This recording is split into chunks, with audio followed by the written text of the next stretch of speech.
It's a work in progress.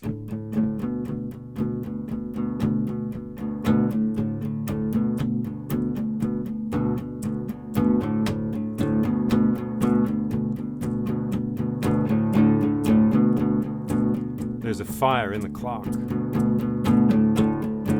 The seeds are sprouting up, laughing out of the dirt. There's a wolf with no eyes. There's a train, and you are on it. There's a seed in the sky. There's a cloud in the ground. There's a smile speaking out of a fire. There's a rope that has no end. And now we are holding the end of that rope, all of us. There's a red star in the sky. We were talking about the blind king and his 100 sons. We were talking about the queen who had joined her husband in darkness with a cloth over her eyes. We were talking about the young man, the prince, who wanted to throw the world into a hole.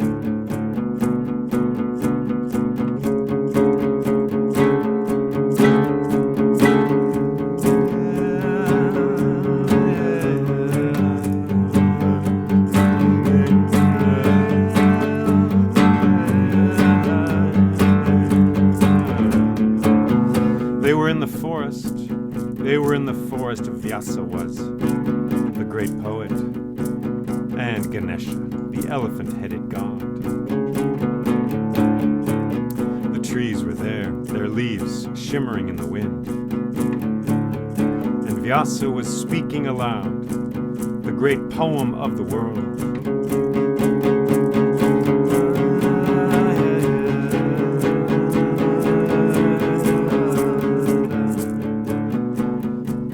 Ganesha said, Ganesha, the elephant-headed god, said, well, what happened next? And Vyasa said, well, they all died. They all died. He said they all died. What? Said Ganesha. Yes, they all died. The Pandava and their mother Kunti. Yudhishthira, Bhima, Arjuna, Nakula, Sahadeva, and Kunti, their mother. They all died in a fire in the city of Varanavata, where they had gone to a festival of Shiva. They were sleeping in a house. Who knows how it happened? A mouse knocked over a lamp in the night, and the flame from that lamp, well, it caught the house on fire. Or perhaps sparks came from another fire in that city. It was a festival. There were many fires, people singing and dancing around those fires with joy. And as they danced with joy around a fire, a spark came, maybe several sparks, fell on the roof of that house, made its way inside, and that house burned down, where the Pandava and their mother Kunti were sleeping. No one could save them. You cannot save them. I cannot save them in this story. We cannot reach our hands into this river and change what has happened. They all died in a fire. In the morning, people went to the ruins of that house, and some burly men went into the wreckage, and they pulled out the bones of the Pandava and of Kunti. The men emerged, their arms, their bodies powdered with ash, white ash, gray ash, which allows the marks in our fingerprints to speak, the wrinkles in us to speak. And sorrowing, they took the bones and they wrapped them in white cloth, and they put them in a wagon. And that day, a man drove that wagon out of that city, Varanavata, and through many kingdoms, journeying over hills and through valleys, beside rivers, and through the forest, until he came to the kingdom of the Kurus, to the city of Hastinapura, to the royal palace of the Kurus. Word had arrived before him. Messages had come, saying this great tragedy had occurred. Everyone knew. It was Bhishma who came to the gate and greeted the wagon when the man came. It was Bhishma who walked out to the wagon, looked at the white cloth there, took hold of it, peeled it back, and saw the bones in the wagon, still powdered with ash. Bhishma did not cry a tear. But that day there was a funeral. That very day there was a funeral for the Pandava and their mother Kunti. They took their remains, their bones, down to the side of the great river Ganges. And there the old songs were sung, and the Brahmins chanted and prayed, and the people of that kingdom sorrowed, and the tears fell from their faces down into the earth, the mother earth, earth which is mother to all things. So the people cried, and the fires burned the bones, and the ashes went up, and the smoke.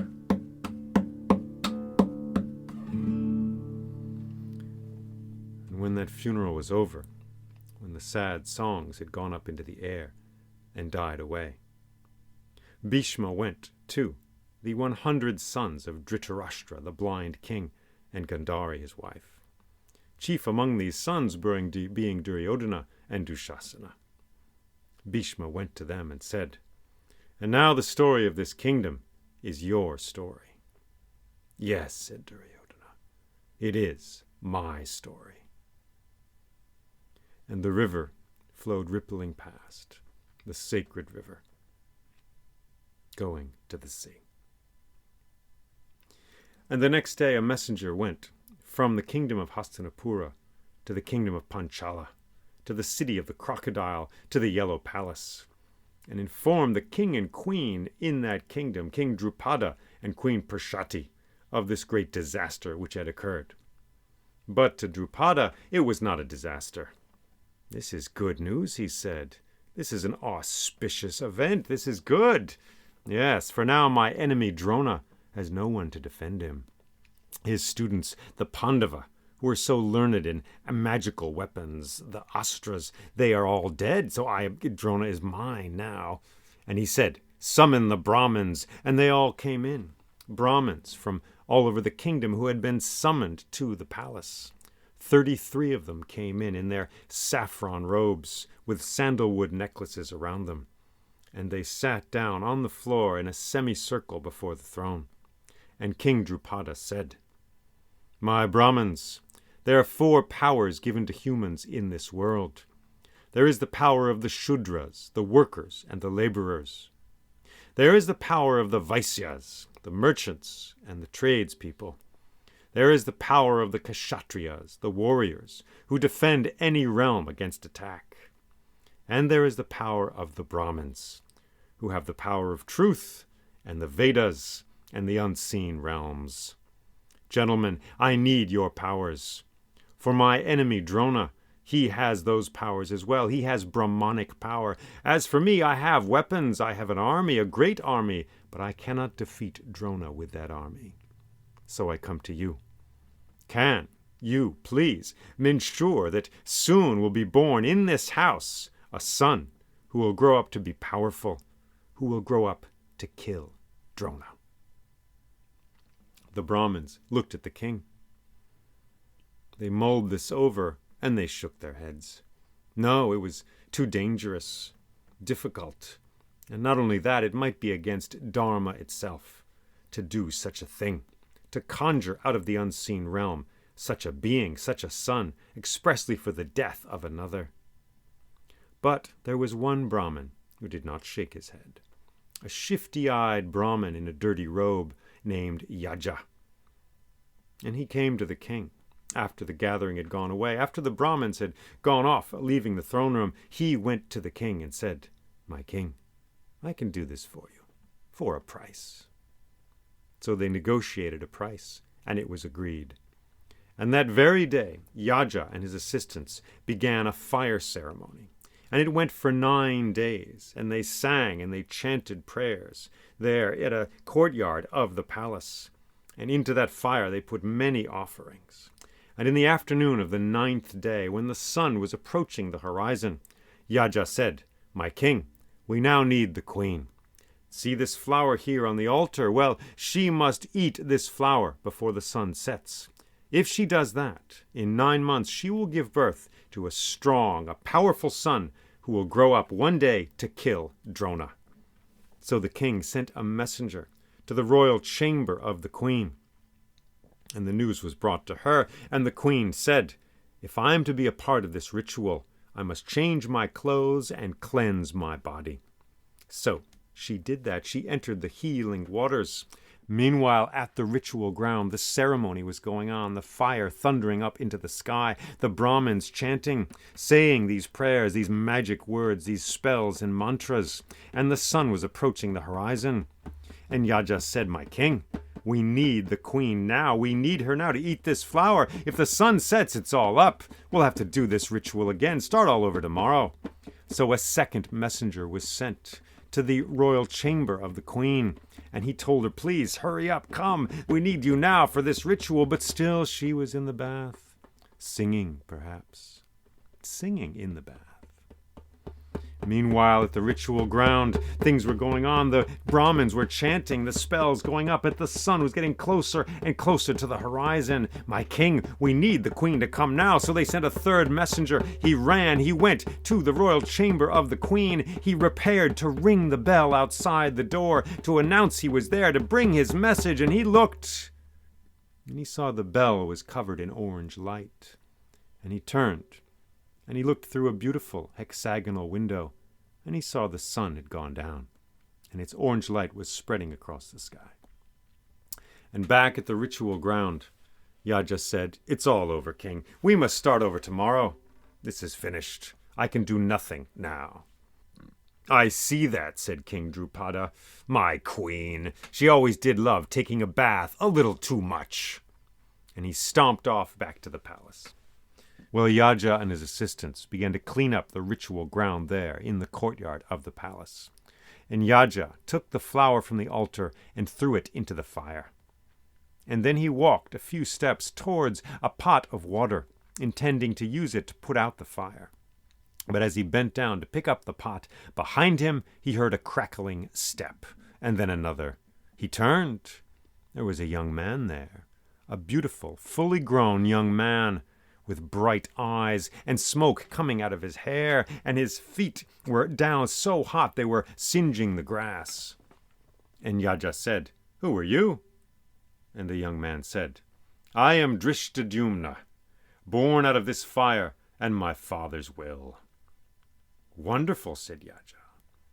And assistants came, and they led Drishtadyumna down to the great river Ganges, to cleanse him there of the smoke and the ash of the fire.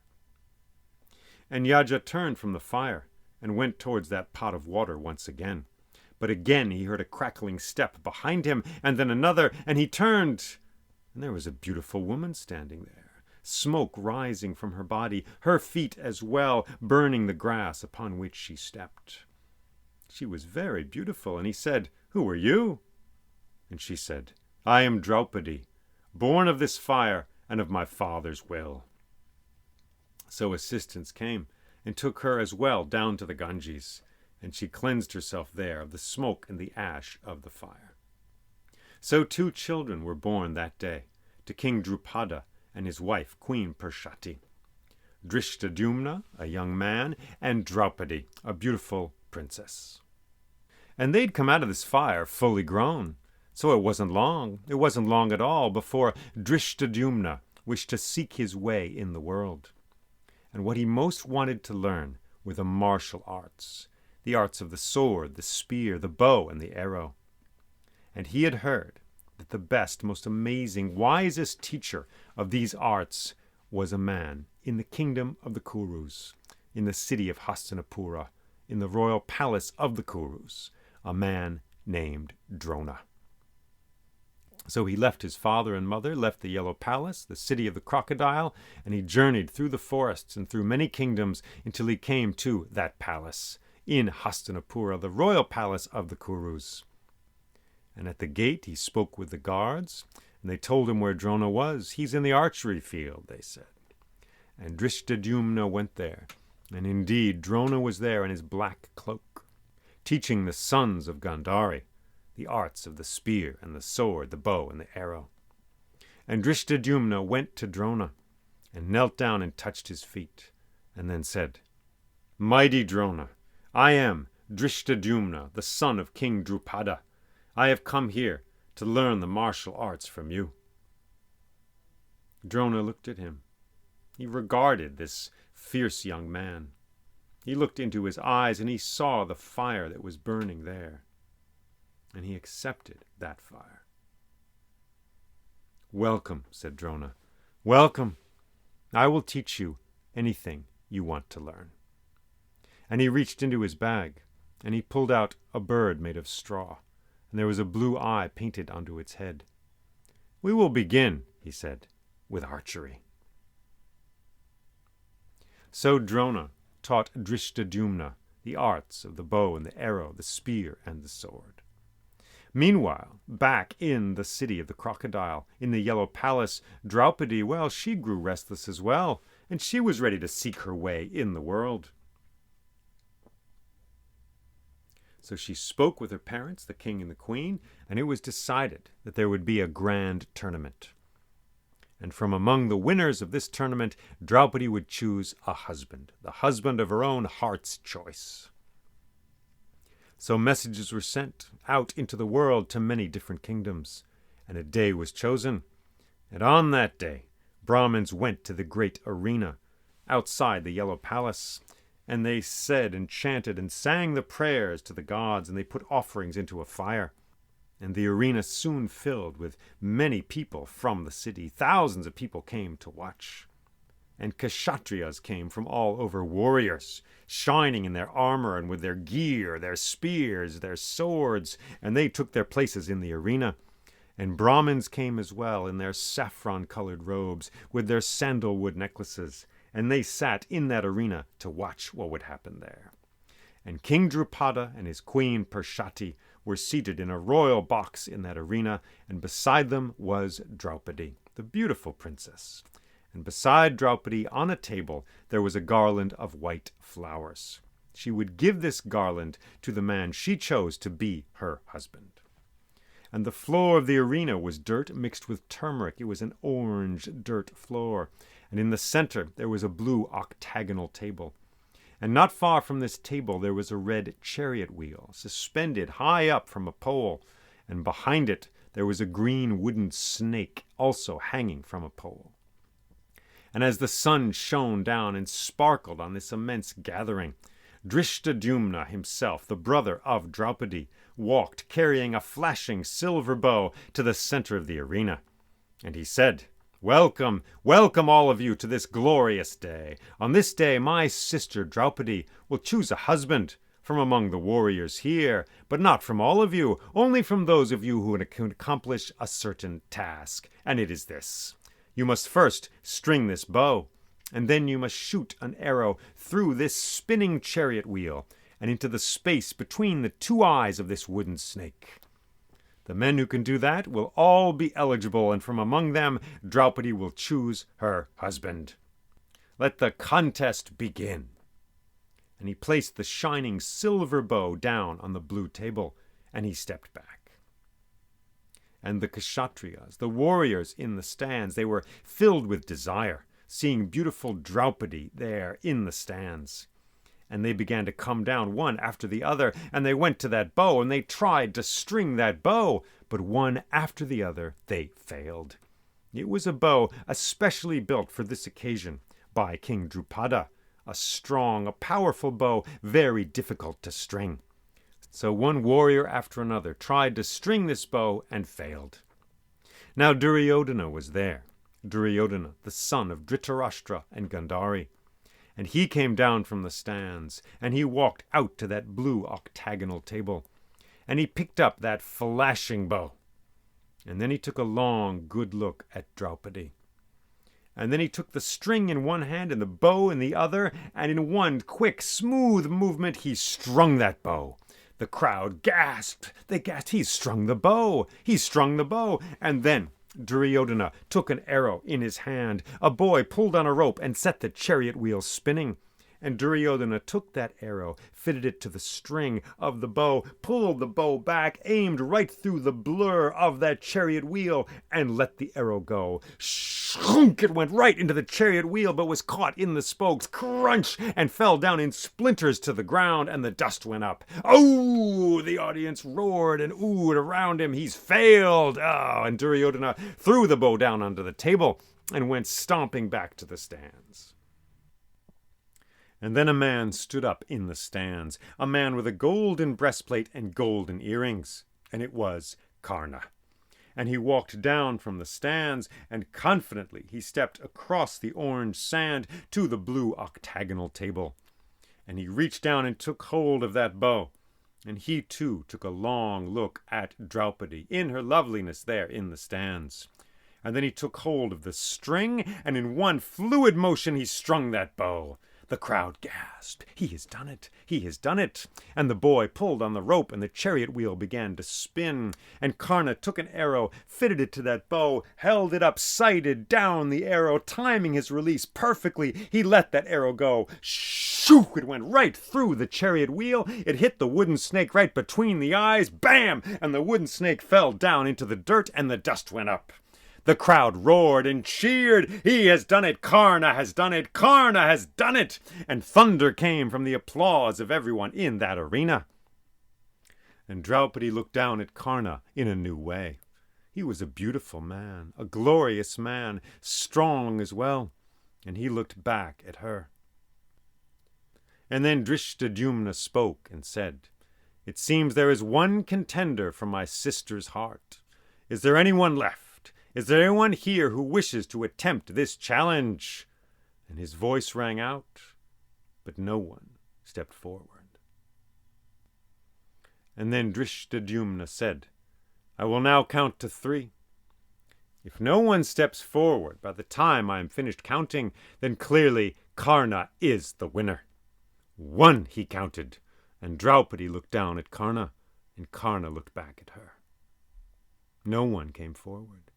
2, he said, and then suddenly a Brahmin climbed over the fence and down into the orange dust of the field, and with confident strides he walked from the stands toward the octagonal blue table. A disturbance went through the crowd. A Brahmin? A Brahmin was going to attempt the impossible task that few warriors had been able to do. He walked with confident strides, a robe covering his face, a necklace around him. He came to the center of the arena, and a Kshatriya warrior stood up and said, "You Brahmin, this is the territory of the warriors, not of you. Truth and wisdom are your powers, not the sword and the strength of arms." And other Brahmins agreed with him. Sit down, sit down. Yes, this is the realm of the warriors. Our power is our prayer and our truth. It is not strength of arms." But other Brahmins disagreed, and they stood up and they said, prayer is powerful. Prayer is powerful. The gods are powerful. Let's see what prayer can do. Look at this man. He looks pretty good for a Brahmin. Perhaps he can do it after all. And other Kshatriya warriors stood up, yelling and jeering, and this man came to the center. He did not say a single word, and he looked at that bow, and he walked once around the bow out of respect. And then he bent down and picked it up. It flashed in the sun, and he took hold of the string, and in one easy movement he strung that bow, and a gasp went rippling through the crowd. And the boy pulled on the rope, and the chariot wheel began to spin. And this Brahmin, this man, lifted the bow up and fitted the arrow to it and pulled it back and aimed right at the blur of that chariot wheel. And then he let the arrow go. Shoo! It went right through the chariot wheel. It hit the wooden snake between the eyes. Bam! And the wooden snake fell down to the ground, and the dust went up. The crowd roared and cheered and yelled, and many of the warriors said, "You Brahmin, no, this is not your turf." And suddenly 9 Kshatriya warriors leapt over the fence, and they drew their swords, and they shone in the sun, and with confident steps they walked towards the man in the center, with fire in their eyes. And some of the Brahmins began to pray for the man in the center, to pray to Vishnu, to protect him, preserve his life. And one of the Kshatriyas said, "You have shown you can shoot arrows like a Kshatriya. Now defend yourself or prepare to die as warriors die." But just at that moment, 4 other Brahmins leapt over the fence and came running across the field towards the man in the center. And they were very curious Brahmins. 2 of them had swords, highly unusual for a Brahmin, and one of them had a spear, and one of them had a large club. And if you looked closely, you would have seen that this club was in fact a large tree. And they stood around the Brahmin in the center. And the tall Brahmin with the spear in his hand said, "No law has been broken here, for we are not Brahmins, we are the Pandava." And the robes fell from their faces, and everyone saw that there was Yudhishthira, and Bhima, and Arjuna, and Nakula, and Sahadeva. And the crowd roared and cheered and gasped, and Dushasana said to his brother Duryodhana, "How did they survive? How did they survive?" "Help," said Duryodhana. "They must have had help. Someone leaked out our plans to them." Meanwhile, on the field, some of the Kshatriyas were still yelling, "You should not impersonate a Brahmin. This is wrong. No, this is wrong." And the Brahmins agreed. "You should not impersonate us. No, you should remain a warrior. How dare you impersonate us?" And others howled and thought it was hilarious, and some yelled and argued, and there was a great storm, and it seemed like a riot was about to take place there in the center of the arena. And many of the Kshatriya warriors had not sheathed their swords. They shone in the sun. And into this hubbub, in this moment, Draupadi turned, and she picked up the garland of white flowers from the table beside her, and with sure, confident steps, she walked down from the stands onto the orange sand of the arena. And she walked one step after the other straight towards this rioting mass of Brahmins and warriors. And as they saw her coming, they quieted down, and they stopped speaking, and they moved aside. And finally she came right there to Arjuna himself, with his 4 brothers around him and Karna behind him. And for a moment she looked at Karna's eyes, and then Karna looked down at the ground.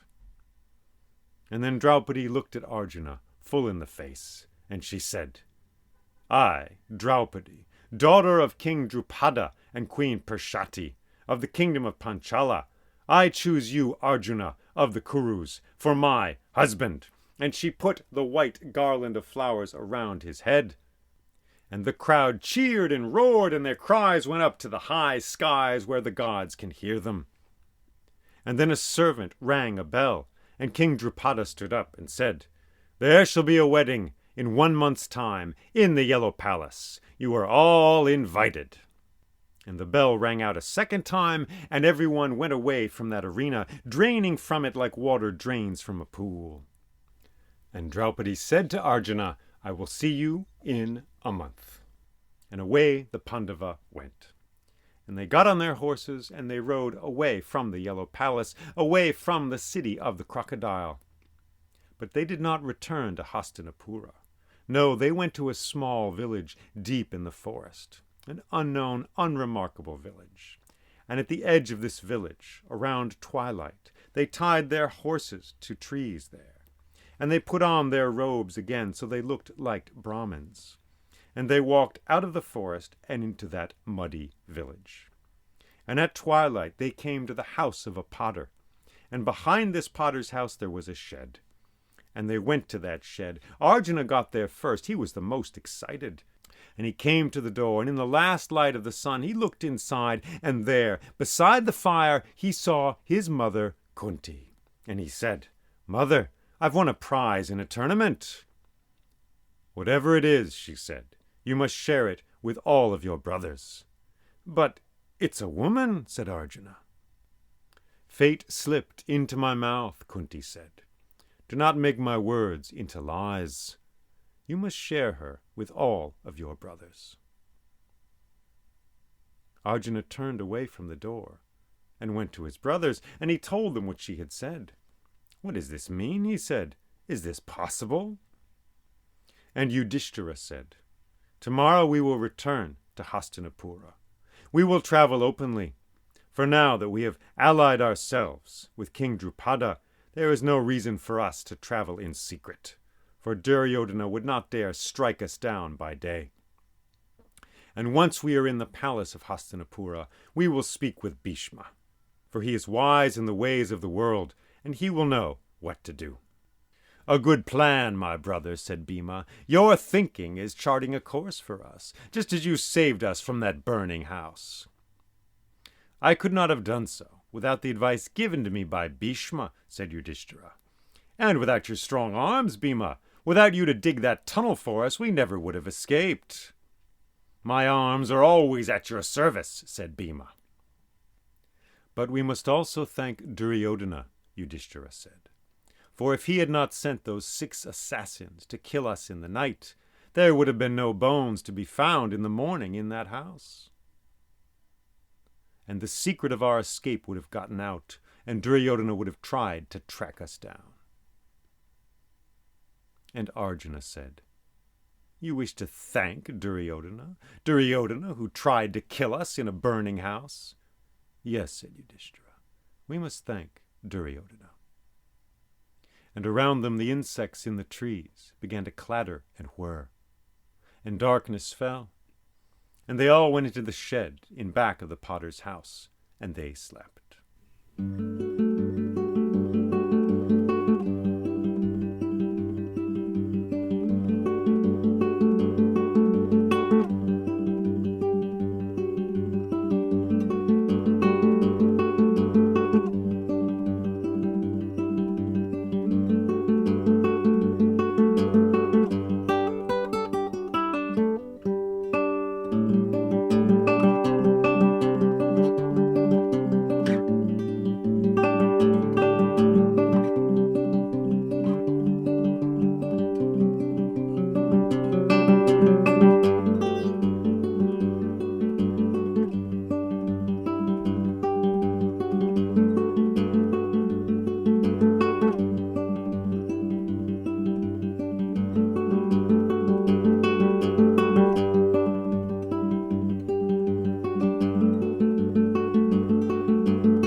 Birds and shoes, reds and blues. Thank you for being here. Jay Leeming here with you on the Crane Bag Podcast. The silver bow on the blue table. The shining silver bow. Draupadi picking up the garland of white flowers. Step by step, walking down the stairs. It's her choice. She gets to choose. That's the way it is. The crowd roaring, their cries going up to the sky. The shifty-eyed Brahmin in the dirty robe who agrees to do it. The queen in her bath. The queen in her bath, using her power, perhaps. Enjoying her bath. But perhaps she just doesn't want to be part of this. Perhaps she just doesn't want to be responsible for killing this man, Drona, by being a part of this ritual, by giving birth to a son who will carry that act out. Drishtadyumna, standing there before Drona, asking to be his student, and Drona accepting him. Seeing the fire in his eyes, the fire out of which he was born, and accepting him. After the ritual, you wash yourself in the river of the smoke and the ash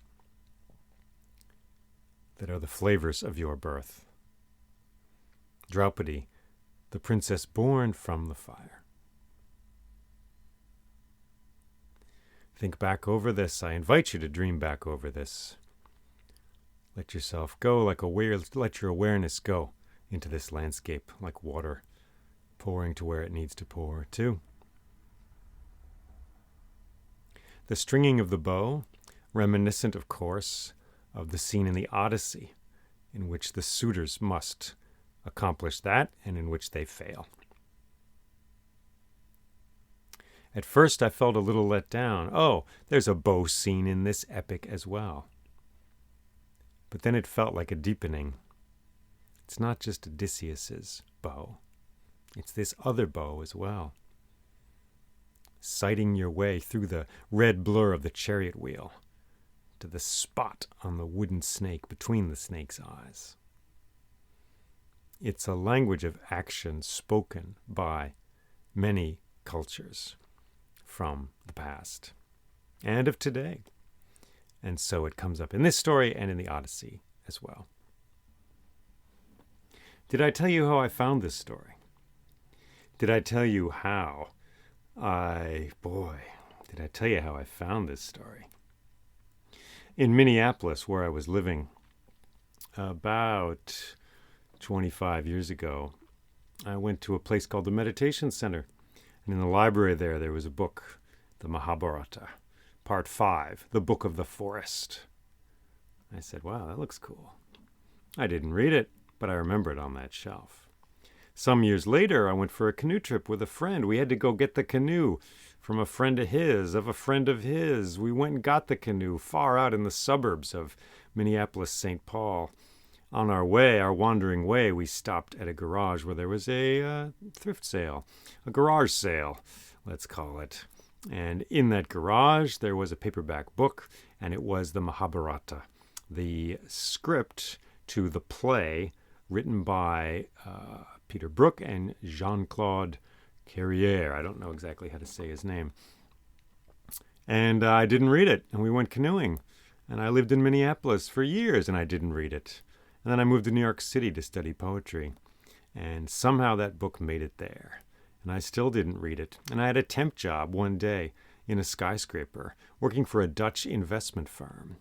I had to answer the phone. That was about it. Outside the glass, there's huge towers, money, power, steel, all that stuff. Down below, the tiny taxi cabs. Me at my desk, a pencil, a computer. You know the drill. You know the drill. But they let me read. And so I read the Mahabharata there at that desk, thinking about the Dutch, who had once owned New York, and now here they were in their tower. And they didn't seem weak. No. They seemed to have gone to a new place. And I read that story, and I was entranced by it. Later, I saw the film of that play. It was a 9-hour play. They made a 5-hour film of it, and loved it. Got the VCR, got the video cassettes later, years later. Once I had moved away from New York City, I was sort of living in Vermont, sort of living in Ithaca, New York, because my father was dying of emphysema. And I made cassette tapes of those videotapes. Yes, ancient technology, bearskins, stone tools. And I played those cassettes in my father's car, which was now mine, for he was not driving because he was sick, as I drove between Ithaca, New York, Vermont, where I was trying to live, and Brooklyn, where I was still somewhat living and had an apartment. And I went between these three places, wandering. My father dying in Ithaca, me trying to seek a new life in Vermont, a green place. I remember nailing siding onto the side of a house, surrounded by forest. And then I'd go down to Brooklyn and try to write poetry. And I'd go to the, post office covered in bulletproof glass. And as I drove in this car that was my father's, that had the ashes of his cigarettes in the ashtray, I would listen to the Mahabharata and get to know these characters, making their vows, taking their actions, suffering and dying, causing magic to happen. These gods who enter and then leave, like gusts of wind that enter a old barn from one window and go out the other. So here it is years later. I am in Ithaca, hometown of Odysseus, kind of, and I am finding my way into this story once again. It has not left me. I've never told it. I have to learn to tell it. It's a big schooling I am in. I am in to learn this story, to learn this epic, to get it into me, into my body and my voice. But the story has not left me, and I feel like I have been in this story. I have been Arjuna upon that mountain, seeking poetry weapons, in my case. And the vows people take. Yeah, a lot of things happen. We become our opposites. We go down into the mine shaft. We become a bird. We hear the wind singing in the rafters of the old barn. You get a job. You get a job sewing buttons onto shirts for the king's sons. And you and your sisters remember the bone cries of the ravens in the air. You remember the winter wind startling you with its coldness like a necklace you put on. You remember the jeering of the squirrels from the trees, each one of them a descendant of Ratatoskar, the first squirrel, scampering up and down the tree of life, bearing insults from the worm to the eagle and back.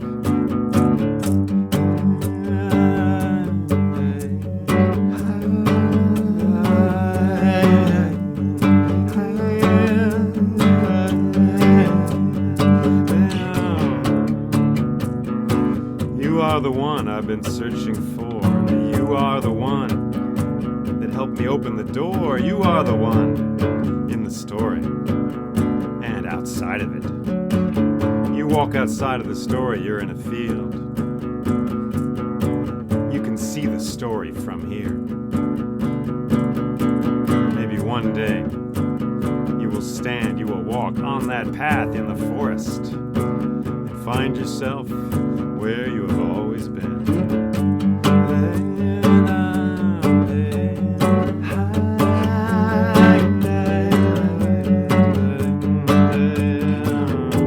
I'd like to thank the letter L. I'd like to thank the vowels of the language. I'd like to thank the consonants and the numbers. I'd like to thank the images.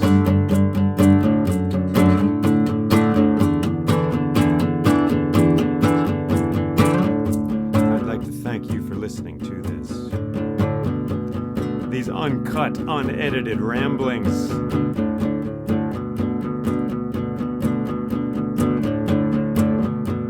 Thank you for listening to this.